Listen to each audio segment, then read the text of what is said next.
Good day sir, ako nga pala si Jeff. Kwento ko lang yung kakaibang karanasan namin nang minsang nagala kami upang maligo sa ilog, maghanap ng gagamba at manguha ng mga hulog na mangga sa manggahan ni Tatang Tonying. Dito lang po sa lugar namin yun sa norte. Hindi ko nilang sasabihin sir yung exact address kasi hanggang ngayon manggahan pa din ito. Bilang respeto na lang din sa napakabait naming kaibigan na si Tatang Tonying. 1998 nung nangyari ito sir. Nang magpasya kaming magkakaibigan na maligo sa ilog. Kasi sobrang init ng mga panahon na yun. Buwan ng Marso. Bago magsimana Santa. Madalas naman namin gawin yun. Lalo na pag buwan ng pamumunga ng mangga.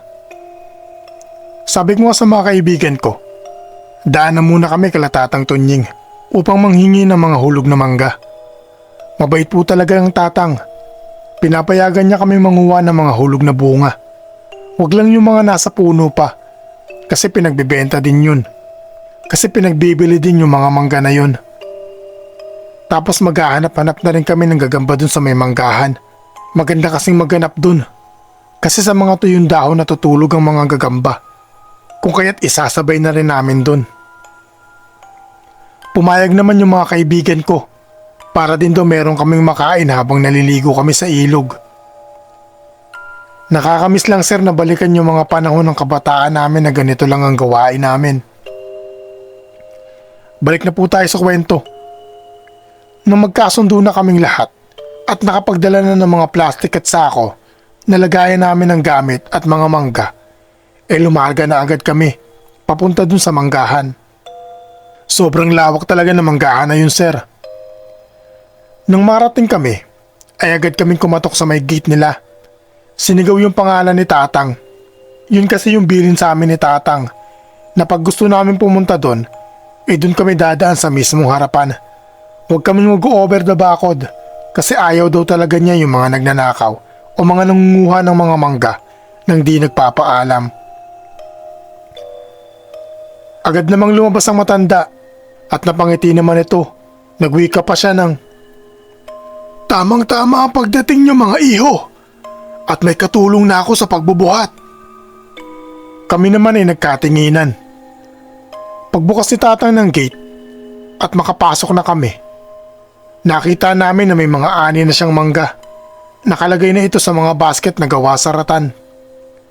Sabi niya, makikisuyo lang siya sa amin na tulungan siya na magbuhat nito. Paket dun sa may sasakyan niya. Kasi sa hapon daw ay i-deliver niya ito sa bayan. Yung katulong daw niya kasi ay hindi makakapunta nung araw na yun. Sabi pa niya, uupahan na lang daw niya kami at dun lang daw kami mananghalian. Nagluto daw siya ng adobong baboy. Bonus na lang daw yung mga mangga na hihingi namin. Kaya kami naman ay natuwa at pumayag. Sabi ko sa mga kasama ko, ang swerte naman natin ngayong araw na to ano? Sumugot naman sila. Oo nga mabubusog na tayo. Magkakapera pa. Kaya agad na namin pinagtulungan buhatin yung mga basket papunta dun sa may sasakyan ni Tatang. Nang matapos na kami sa pagkakarga, nagpahinga na muna kami. Sabay labas ni Tatang ng malamig na juice at tinapay. Sobrang saya talaga namin ng mga oras na yun. Ngunit ang saya namin na yun ay mapapalitan pala ng nakakatakot na karanasan. Nang makapagpahinga na kami, nagwika yung kaibigan ko na si Ronnie na magpaalam na kay Tatang Tonying na mamumulot na kami ng mangga. Kaya agad naman akong tumalima at sinamahan niya ako. Nagtungo kami sa likod ng bahay upang magpaalam na sa matanda. Nang makarating na kami, ay nandun yung matanda. At tila ba may hinahanap ito. Nagtanong naman ako, "Tatang Tonying, may hinahanap po ba kayo?" Sumagot naman ito, "Oo, hinahanap ko kasi yung alaga kong aso na si Bogart Kanina ko pa siya hindi nakikita." Ako naman napatango na lang at naalala ko nga na meron nga palang alaga ito si Tatang Tonying na aso. Kaya pala walang tumatahol kanina pa. Tapos nagwika pa ulit ito ng, Di kaya nakain na ng malaking bayawak yung aso ko na yon? Wag naman sana. Kami naman ay sabay na napatanong. Ano po? Bayawak po? Kulat na wika namin ni Ronnie. Oo mga ato, bayawak. Nung nakaraang gabi kasi, may narinig akong kumakalusko sa may manukan at tahol ng tahol si Bogart. Kaya lumabas ako, dala yung baril ko at flashlight. Nang pagtutok ko ng ilaw dun sa manukan may bigla na lang akong nakita na malaking bayawak na mabilis na tumatakbo papalayo. Kaya hindi ko na nagawang magpaputok. Nakain niya yung dalawa sa mga alaga kong manok. Kaya kayo, kung mamumulot kayo ng mangga, huwag na kayong lalayo Huwag na muna kayong gumawi dun sa may dulo na madamo. Kami naman ay tumango. Ayaw nga po pala tatang. Pwede na po ba kaming mamulot ng mangga? Para mamaya po ilalarga na kami pagkakain natin. Sige mga ato, pero wag niyong kakalimutan yung sinabi ko Tumango naman kami dito at agad na din na umalis. Tinawag na namin yung apat pa sa mga kasama namin. Kanya-kanya kaming dala ng plastic namin. Yung iba pa nga sako ang dala. Para daw madami silang mailagay.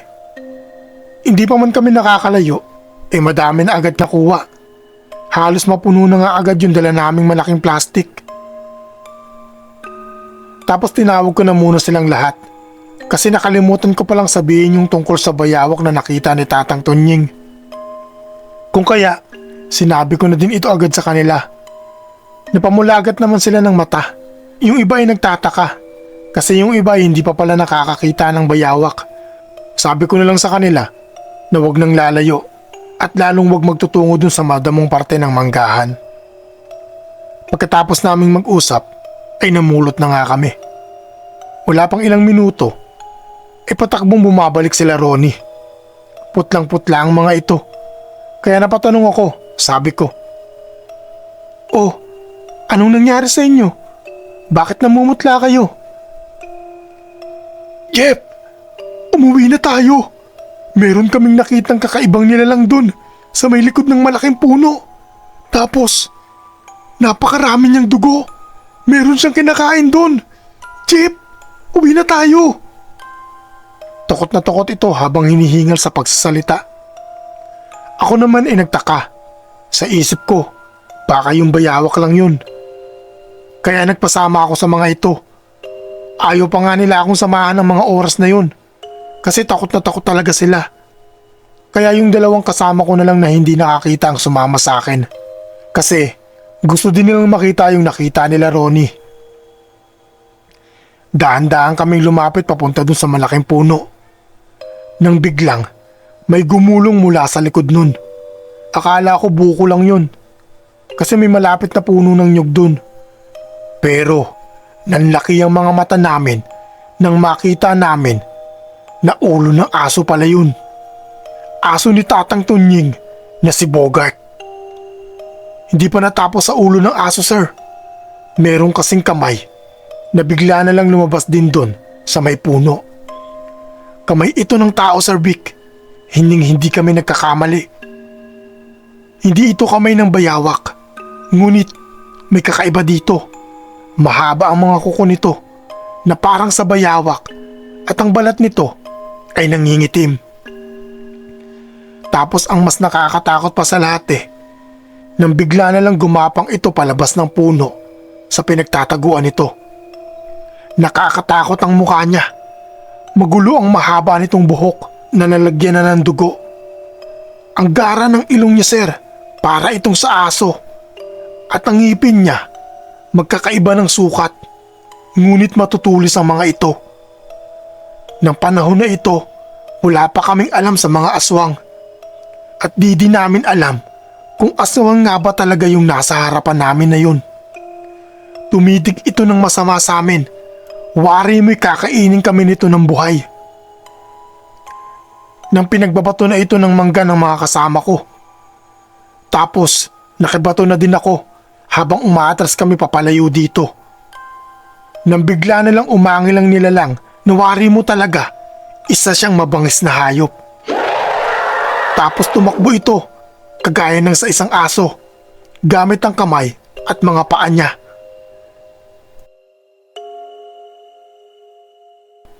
Nang maaabutan na kami nito, ay may narinig na lang kami na isang putok ng baril. Napahinto ang nilalang dahil tinamaan ito sa kanyang balikat. At may narinig kami na biglang sumigaw. "Bilisan niyo ang pagtakbo, mga bata!" Si Tatang Tunying, dala ang kanyang rifle na barel. "Halimaw kang aswang ka! Ikaw pala ang namemeste dito sa manggaan ko!" Sabay paputok ulit ng baril niya. Ngunit di na tinamaan yung nilalang. Nakailang putok pa ng baril ang matanda. Ngunit mabilis na nagtungo sa damuhan ng nilalang at bigla na lang itong nawala. Tapos, sa di kalayuan ay may isang malaking bayawak na sumampa palabas ng bakod. Wika ni Tatang Tunying, ang aswang na nakita namin at ang bayawak na yun ay iisa lang. Ang hula nito, isa itong uri ng aswang na kung tawagin ay abwak. Nag-aanyo itong bayawak upang lansihin ang biktima nito. At madalas na naguhukay ito sa ilalim ng lupa upang mag-abang ng mga mabibiktima niya. Mabuti na lang talaga at dumating si Tatang Tunying ng mga oras na yun. Mabuti na lang at naisipan nila Ronnie na tumakbo papunta sa bahay ng matanda upang humingi ng tulong. Upang sabihin na din yung mga nakita nila. Na agad naman na pinaniwalaan ng matanda. Nang makarating kami sa bahay ni Tatang Tunying, takot na takot talaga kami sa mga nakita namin. Hinatid na lang kami ng Tatang Tunying sa baryo namin gamit yung sasakyan niya bago siya dumiretso dun sa bayan para mag-deliver. Binigyan din niya kami ng isang basket na mangga bilang pasasalamat daw nito at 100 piso kabayaran sa pagtulong namin sa kanya. Kami naman ay nagpasalamat sa matanda sa kanyang ibinigay. Simula din po nun ay hindi na kami nagtungo doon sa manggahan ng Tatang Tunying. Hanggang ngayon po ay nandun pa din yung manggahan at anak na ni Tatang Tunying ang namamahala doon. Wala na din kaming nabalitaan na pananalasa nung nilalang. Siguro napuruan ito ni Tatang nang matamaan niya ito sa balikat. O di kaya sa ibang lugar na ito nagtungo, malayo sa baryo namin.